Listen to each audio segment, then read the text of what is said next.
জয় মা চামুণ্ডা ৰাশিফলৰ ভিডিঅ'লৈ আপোনালোক সকলোকে স্বাগতম জনাইছো। ৰাশিৰ ফল হৈছে 7 আগষ্ট 2024 বুধবাৰ পৰিছে, শুক্লপক্ষৰ তৃতীয়া তিথি পৰিছে। আজিৰ দিনটোত যিসকল শিশুৱে জন্মগ্ৰহণ কৰিব তেওঁলোকৰ হ'ব সিংহ ৰাশি, আৰু আজিৰ দিনটোত যিসকল কন্যা পুষ্পিতা হ'ব তেওঁলোকৰ হ'ব বৃশ্চিক।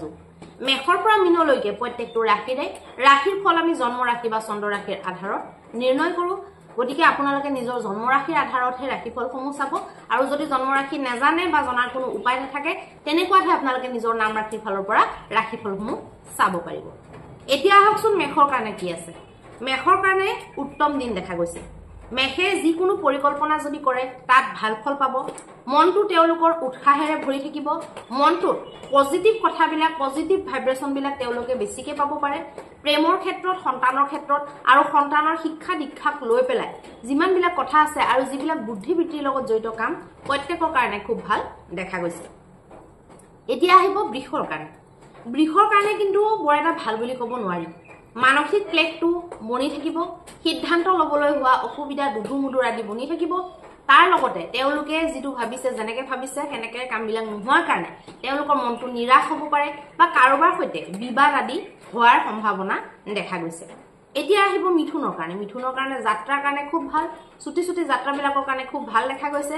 যিকোনো এনেকুৱা কাম য'ত নেকি পৰাক্ৰম খুব লাগে, নতুনকৈ কিবা এটা কৰি আছে, নতুন পদক্ষেপ লৈছে, তেনেকুৱা কামবিলাক আৰু শাৰীৰিক পৰাক্ৰম হওক বা মানসিক পৰাক্ৰম প্ৰত্যেকটোতে আপোনালোকৰ ফল ভাল হ'ব। খেলুৱৈ, বিদ্যাৰ্থী আদিৰ কাৰণে শুভ দিন দেখা গৈছে। এতিয়া আহিব কৰ্কটৰ কাৰণে। কৰ্কটৰ কাৰণে কি আছে? কৰ্কটৰ কাৰণে অকমান বৈবাহিক ক্ষেত্ৰত সাৱধান হ'ব লাগিব। বৈবাহিক ক্ষেত্ৰত আপোনালোকৰ ঠোঁটা মোজা লাগিব পাৰে। অকণমান আপোনালোকৰ নিৰাশাজনক স্থিতি থাকিব পাৰে, কিন্তু বাকীবিলাক দিশত আপোনালোকৰ মধ্যম বুলি ক'ব লাগিব। এতিয়া আহিব সিংহৰ কাৰণে। সিংহৰ কাৰণে যিকোনো নতুন কাম, যিকোনো মন ভাল লগা কাম, যিকোনো এনেকুৱা কাম যিটোৰ পৰা নেকি আপোনালোকৰ নিজৰ পাৰ্চনেলিটিটো অকণমান উন্নতিৰ ফালে যাব, নিজৰ ঘৰখনৰ বৃদ্ধি হ'ব, ঘৰখনৰ মংগল হ'ব, তেনেকুৱা প্ৰত্যেকটো কামৰ কাৰণে যিকোনো নতুন বস্তু পাৰ্চেছ কৰাৰ কাৰণে শুভ দেখা গৈছে। এতিয়া আহিব কন্যাৰ কাৰণে। কন্যাৰ কাৰণে কিন্তু ভাল নহয়। মানসিক ক্লেশ থাকিব, খৰচ বৃদ্ধি হ'ব, পইচা পাতি ফচি যাব পাৰে, লগোৱা পইচাৰ ফাইদা আপোনালোকে নাপাব পাৰে। গতিকে কোনো ধৰণৰ শুভ কাম, কোনো ধৰণৰ এনেকুৱা কাম যিবিলাকৰ পৰা আপোনালোকৰ বিজনেছৰ লগত কিবা নহয় কিবা লিংক আছে বা আপোনালোকৰ লাভৰ কিবা তথ্য সোমাই আছে, তেনেকুৱাবিলাকৰ পৰা আপোনালোকে আঁতৰি থাকিব লাগিব। এতিয়া আহিব তুলাৰ কাৰণে। তুলাৰ কাৰণে খুব ভাল।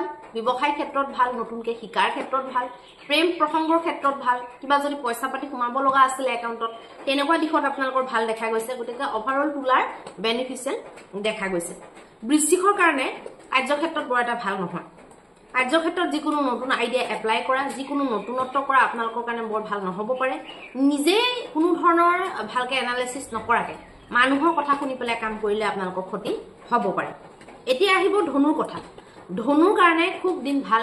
যিকোনো নতুন কাম, যিকোনো ভাগ্যদায়ী কাম, ধৰ্ম আধ্যাত্মৰ লগত জড়িত কাম বা যিকোনো নতুন বস্তু কিনাক লৈ যিকোনো নতুন ডাঙৰ আলোচনা হওক, সেইবিলাক প্ৰত্যেকটো শুভ কাম আপোনালোকে কৰিব পাৰিব। শুভ আপোনালোকৰ কাৰণে দেখা গৈছে। এতিয়া আহিব মকৰৰ কাৰণে। মকৰৰ কাৰণে কিন্তু বৰ ভাল নহয়। মানসিক ক্লেশটো বনি থাকিব।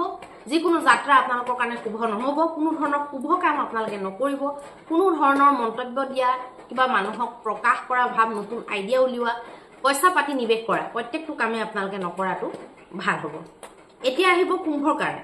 কুম্ভৰ কাৰণে কিন্তু যিকোনো ক্ষেত্ৰতে, সন্ধিৰ ক্ষেত্ৰত, নতুনকৈ মানুহ লগ ধৰাৰ ক্ষেত্ৰত বা নিজৰ ৰুটিন ডেভেলপ কৰাৰ ক্ষেত্ৰত, ডেইলি ৰুটিন, নিজৰ ডেইলি ইনকামৰ ক্ষেত্ৰত বা ডেইলি আপোনালোকে যদি পাৰ্টনাৰশ্বিপত কিবা ব্যৱসায় কৰি আছে, কথা পাতিব লগা আছে, তেনেকুৱাবিলাক ক্ষেত্ৰত শুভ দেখা গৈছে। মীনৰ কাৰণে কিন্তু বৰ এটা ভাল বুলি ক'ব নোৱাৰি। নতুন বস্তু কিনা মেলা কৰা, নতুন বৃহৎ ডিচিশ্যন কিবা লোৱা বা পইচা পাতি নিৱেশ কৰা আদি আপোনালোকে নকৰাটো ভাল হ'ব। বৈবাহিক ক্ষেত্ৰত অকণমান আপোনালোকৰ চিন্তাজনক স্থিতি দেখিবলৈ পোৱা যাব পাৰে। গতিকে অকণমান আপোনালোকে সাৱধান হ'ব লাগিব। এতিয়া আহিব মহা উপায়টোৰ বিষয়ে। মহা উপায়টো এনেকুৱা, আপোনালোকে কি কৰিব যিটোৱে নেকি আপোনালোকৰ দিনটোৰ অমংগলখিনি শান্ত কৰিব পাৰে।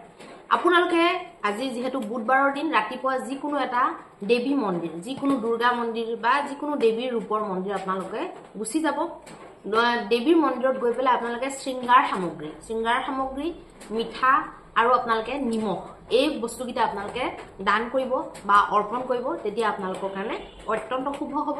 আৰু লগতে পাহৰি নাথাকিব এগজি ঘি চাকি জ্বলাবলৈ। ধন্যবাদ।